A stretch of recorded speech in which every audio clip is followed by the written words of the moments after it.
Hi everybody, Bob McCarthy here of The Bob Show, and welcome to this week's episode. We're at Northeast Comic-Con June 2016 at the Shriners Auditorium in Wilmington, Massachusetts. Let's go inside and check it out. Welcome to Northeast Comic-Con.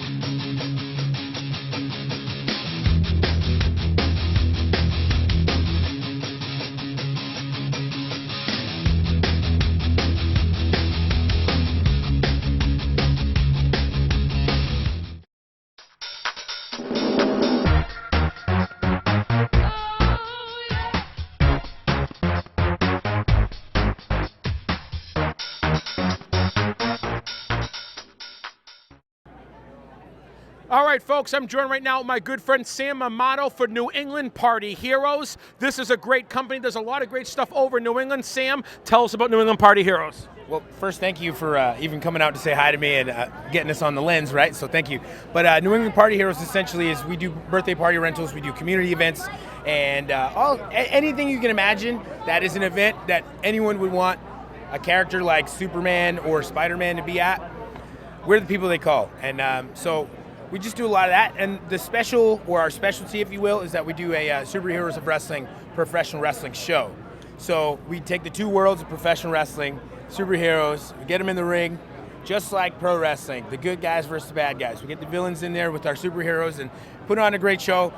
Most of the time it's for charities, so people can contact us and we schedule an event and then they take care of the rest. Is there any chance of Captain America turning heel at these events, or? No, it's not going to happen. I don't think so. I don't think that'll ever happen. Now, do people ask for certain heroes at these events, or you just go with the whole group package? Or? No, so we do get a lot of individuals. Specifically, Spider-Man's a huge one for us. Captain America's huge for us. Spider-Girl happened once in a while, but Supergirl is somebody that people are interested in. Yeah. And Deadpool is coming up. So as these movies keep coming out, more and more people are interested in a more eclectic grouping of characters. So I would say Captain America is probably the most popular, and Spider-Man would be number 2. I would say that pro wrestling and superheroes go hand in hand because it's good versus evil. It really is. It's the same thing. They're characters, good versus evil. Now, where can people find the website? NewEnglandSuperPartyHeroes.com? Is that correct? Close. Okay. It's NewEnglandPartyHeroes.com. Okay. All spelled out, NewEnglandPartyHeroes.com. Yep, watch the shirt. Look at the shirt right here. Buy the shirt, by the way.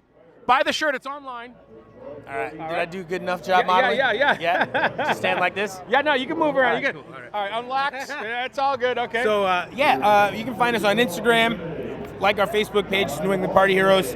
Really just trying to figure out, get into a rhythm. We're trying to get into a rhythm of like what it is that we want to do. So coming to Comic-Con only made sense for us. It's almost like research, right? So we didn't come here really with any characters. We really wanted to just meet the people that are in the know, right? We want to meet the fans. We want to find out what it is that's hot right now, and we're doing our best to do our research because we want to offer the best that New England Party Heroes can offer. That sounds awesome, man. I want to thank you so much for your time. Folks, remember, check it out, NewEnglandPartyHeroes.com. All right, folks, joining me right now is the CEO and owner of UFO Wrestling, the one and only Pat Dillon, one of my great friends. He's also one of the contributing members of the Bell Time Club in Wakefield, Massachusetts. Pat, today we're at Northeast Comic-Con. How do you like being here today? Having a great time. It's my first time, and I'm really enjoying it. Now, you had a show last night in Tewksbury.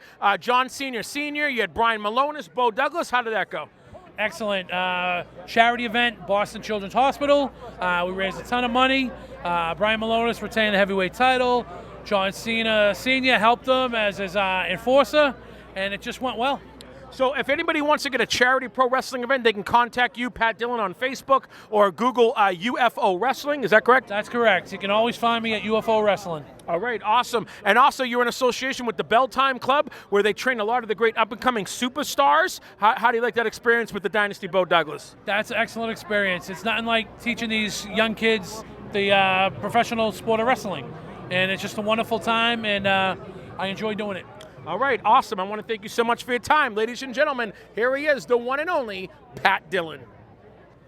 Okay, I just caught up right now with a legend, an icon in the pro wrestling New England industry, the one and only, the dynasty, Bo Douglas. Bo, we're here today, Northeast Comic-Con. Such an honor to have you back on my show. You are an actor, a wrestler, entertainer. You do it all. You're also the head trainer of the Belltime Club and Broadway Street in Wakefield, Massachusetts. How's that going at BTC?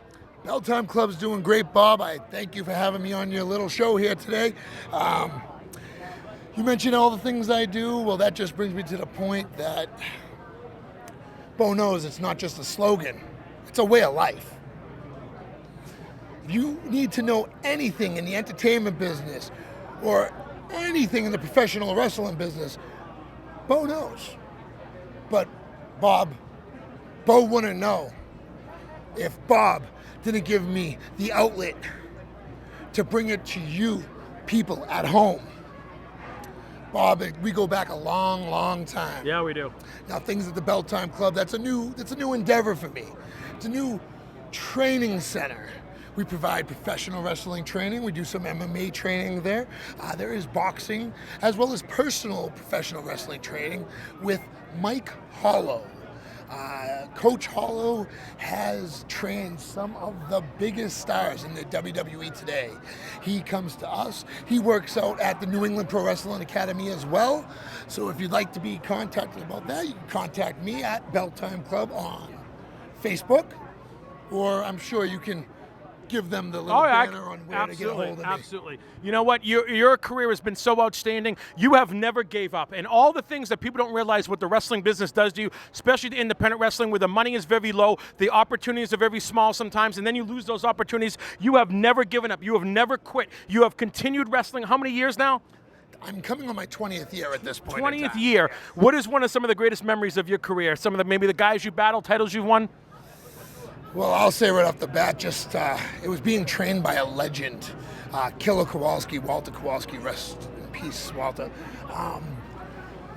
Being in that school, seeing the faces that came through there, learning the knowledge of over 50 years of his wrestling career, teaching it to us, imparting it on us.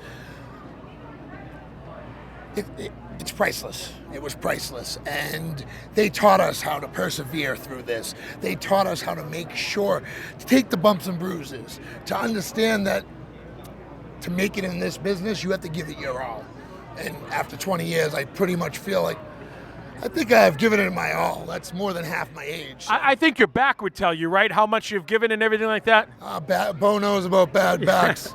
Had surgery 2 years ago, removing a disc. Wow. They fixed it, repaired it. Wow. Now, of course, after physical therapy and getting back up to school, need to lose a little bit more weight, of course. I said that about 20 years ago, too. Yeah. But I'm back in the ring, and maybe people at home will see us soon. Also, besides being a wrestler, you've also been an actor. You've also a SAG member, I believe. You've done a lot of movies. You were in Paul Blart Mall Cop, filmed in Burlington, Mass. And you've also done a lot of other movies. Can you tell us about your movie experience? I mean, then you have American Hustle. You have Ghost of Girlfriends Past. The Bob Show. Bob Wars. One of my personal favorites, actually, being in a TIE fighter. Gotta say, that was a great experience, Bob. But I will say that it's all part of the same business. You learn how to talk to people. You learn how to network with people while you're on set. And that's really what this is. That's what we're doing right now. That's what they're doing watching us right now, is they're learning. They're learning because we're networking. And that's what you got to do. Don't be afraid to look at the person next to you and say hello. Shake their hand. Get to know them a little bit, because you never quite know what they have to offer or what you have to offer to them. Absolutely. Well, folks, remember, there's only two words to know right here. Bo knows. Right here with the dynasty, the icon, the living legend in pro wrestling, the one and only Bo Douglas. Bo knows. Okay, everybody, I'm joined right now by Reb Brown, one of the most iconic actors of all time. He's here for Northeast Comic-Con. Reb, it's so great to have you here today. How do you like being here with all the people? I'm enjoying it very much. It's so much fun. I had a guy tell me that he drove 6 hours to come here to see me. And just, hey, if that doesn't make you feel good, what does? Well, I drove a half hour to see you. How's that? Works for me. Okay, awesome. One of my favorite roles that you've done was as Elmo, the boyfriend of Chrissy Snow on Three's Company. I think we got a photo of it right here. This is fantastic. One of the most iconic performances right here. This was awesome when you played the tough, strong boyfriend. This is one of my favorite shows. John Ritter, one of the greatest actors of all time. The best. Don Knutts called him the best physical comedian of all time. What were your thoughts on Three's Company and that great cast? We had a blast. We had a blast doing it. In fact, when we did the actual filming, I kicked down the door, remember? Okay, well, in the rehearsal, I kicked it down and there was no problem. When I kicked it down in the show, I knocked down the whole frame and everything. And John Ritter was over my left shoulder going, "Way to go, Reb. Now we got to rebuild it."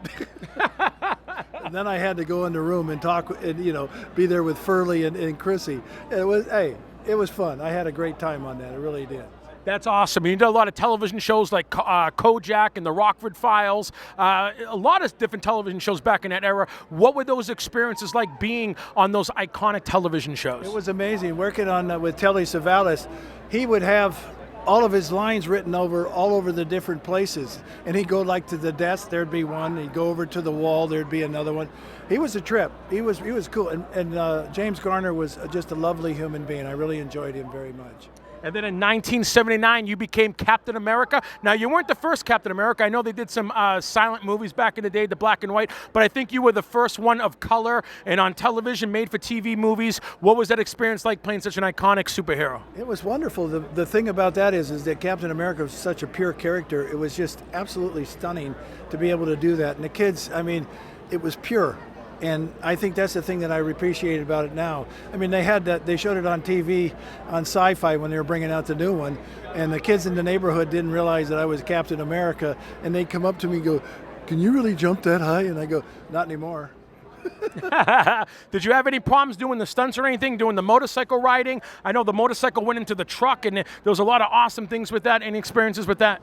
No, I had fun, and I had excellent people on. I had Mick Rogers and some of the other people, Gary Davis. They were incredible stuntmen, and they brought it right along. It was wonderful. So since you're one of the original Captain Americas, I want to ask you, what is your opinion of the new Captain America that came out with Chris Evans, the Marvel movies that are coming out? Have you seen them all, or you have an opinion of that? Yeah, I think that they're fabulous. I just, with all the CGI, I think you lose a bit of the story because there's so much going on that you really can't get connected with some of the other stuff.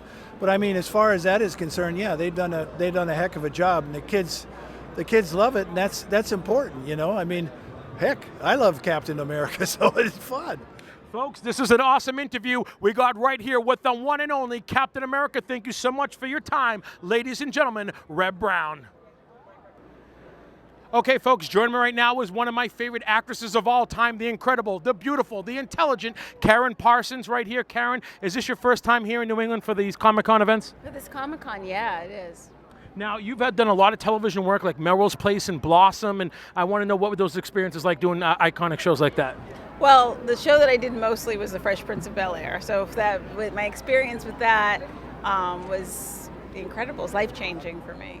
Yeah, you were Hilary Banks, one of the great characters, working with such an outstanding cast like Will Smith and James Avery and all that. And what was the experience like all those years and those seasons with that great cast? Like I said, it was a life-changing event, the entire thing. And all the people in the cast and crew, many of them became like family to me. So it was a very, we bonded. I learned a lot. The writers were incredible.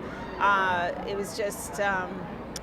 Like I said, I learned a lot. I learned a lot as a person. I learned a lot as an actor, and we had a tremendous amount of fun, which I think comes through. Is why the show's been as successful as it has. Do you still keep in contact with any of the actors from the show? I do. Tatiana Ali is actually on the board of my organization, Sweet Blackberry.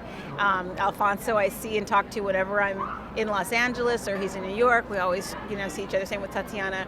James Avery and I were very close. I used to see him whenever I'd go to LA. And Joe Marcel, when he's in the States, I try to see him.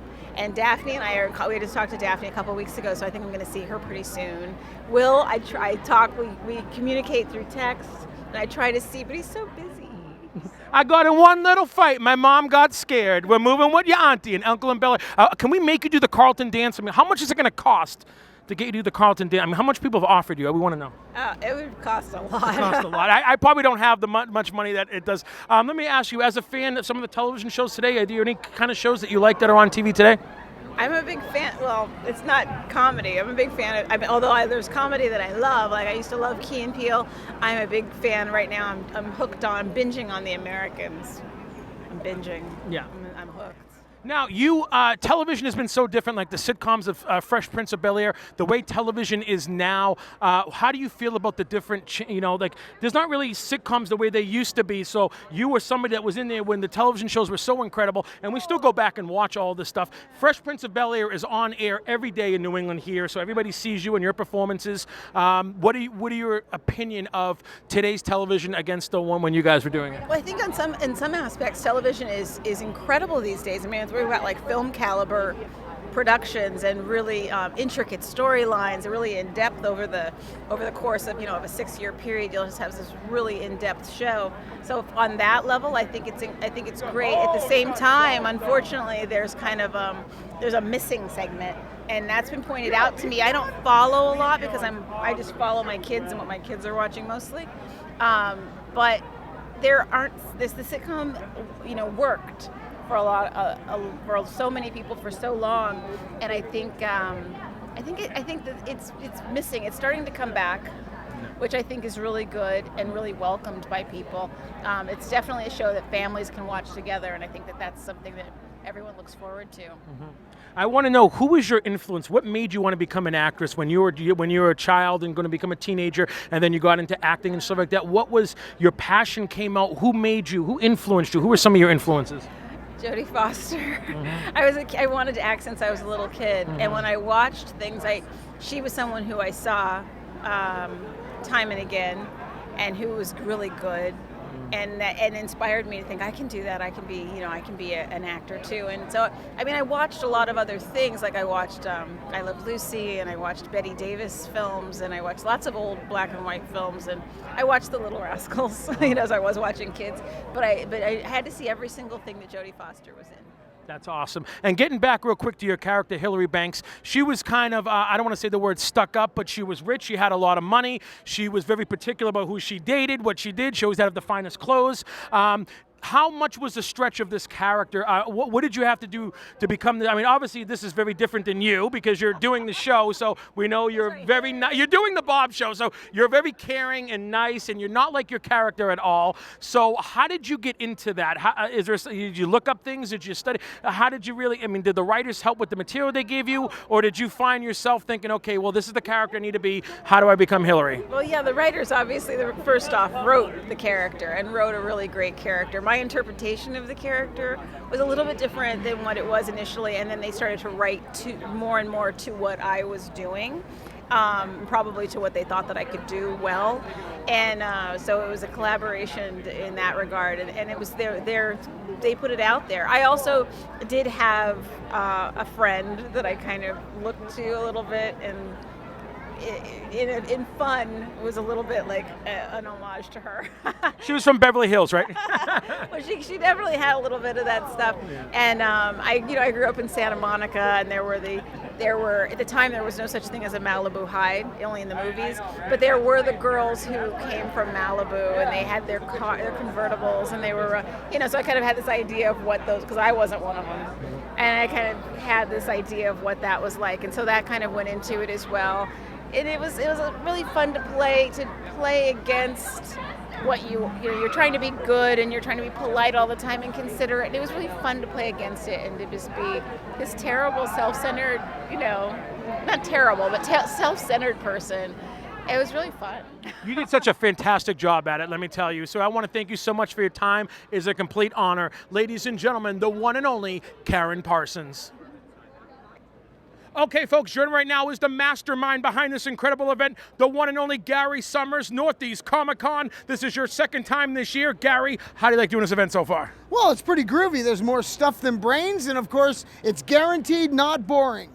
All right, we got a lot of great celebrities here today. How do you like the turnout so far? Slow, a little slow. I think the weather killed us today because it's beach weather and we're indoors, but we are air conditioned and not boring. You know, you can go outside, you could stare at sand for only so long, but nerds don't like outdoors. I know, I'm a nerd, I don't like outdoors, but I like indoors, I like stuff. We got plenty of stuff, lots of people, celebrities, video games, costume contests, and more activities and artists than you'll find today anywhere else. So there you go. Yeah, so people just have to go to, was it anycomiccon.com? Nope, .net. .net. NortheastComicCon.net. Guaranteed not boring and free parking.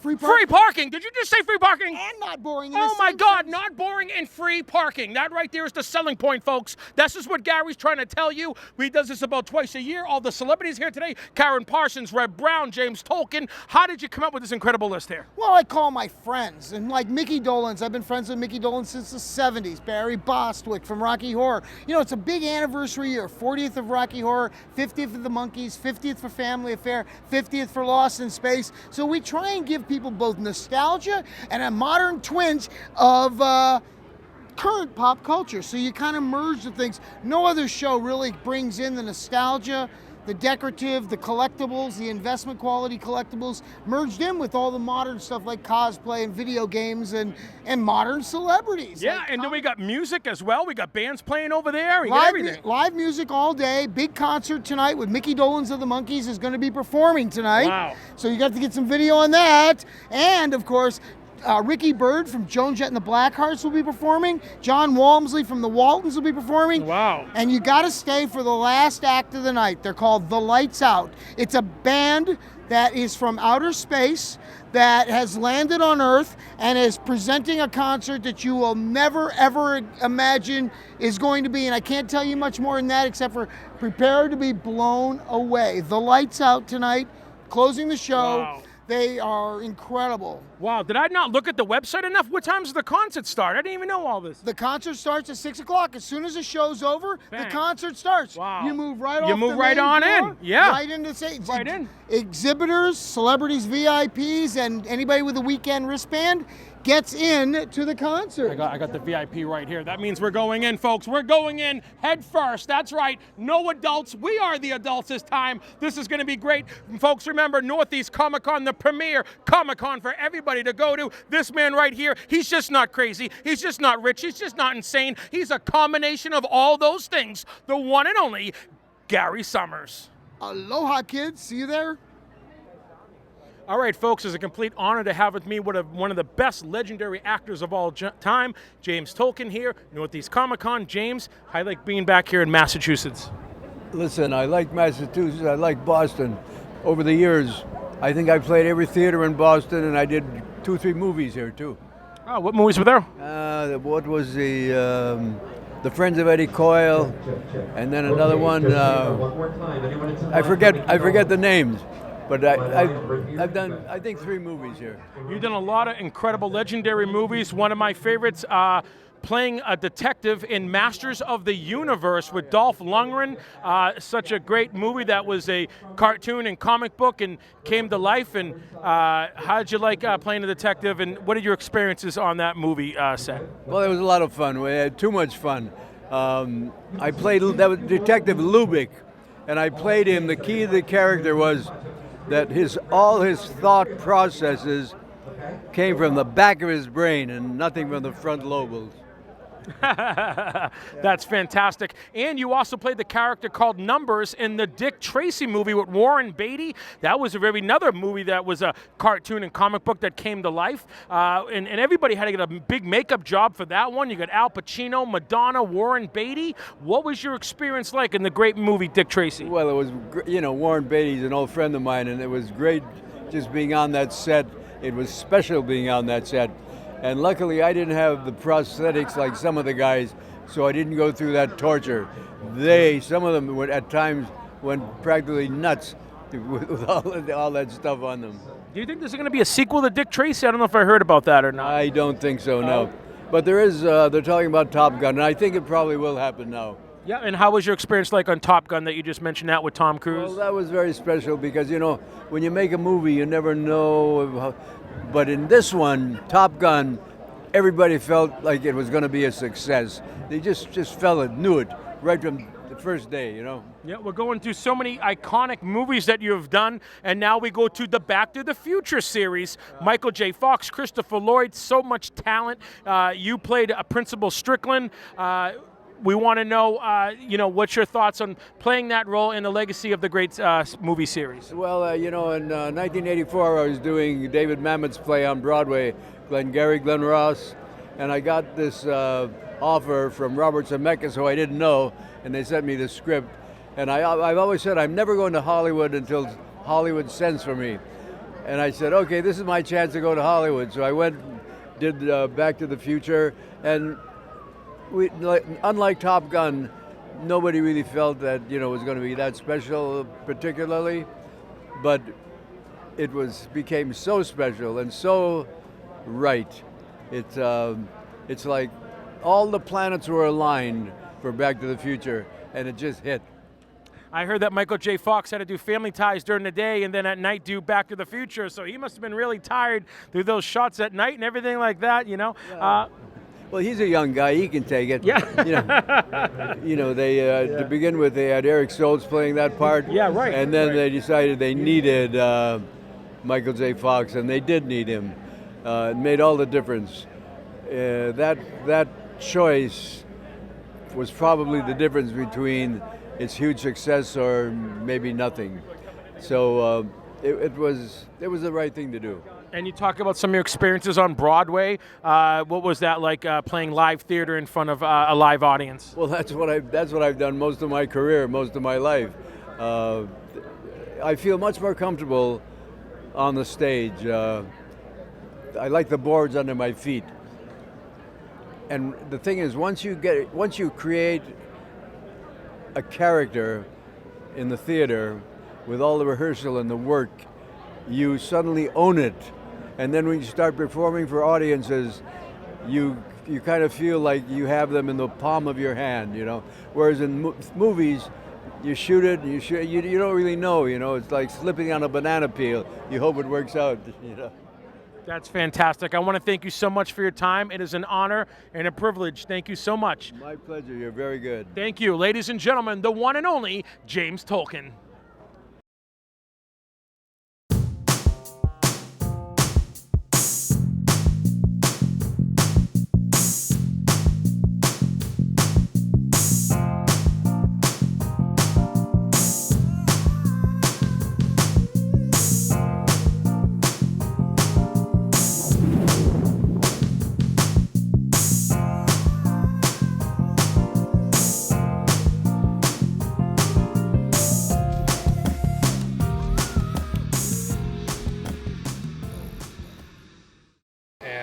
Warmers. They were actually done by someone on Etsy. Her name escapes me right now, but she's from LA. See if I can get you the name. Give her a shout out.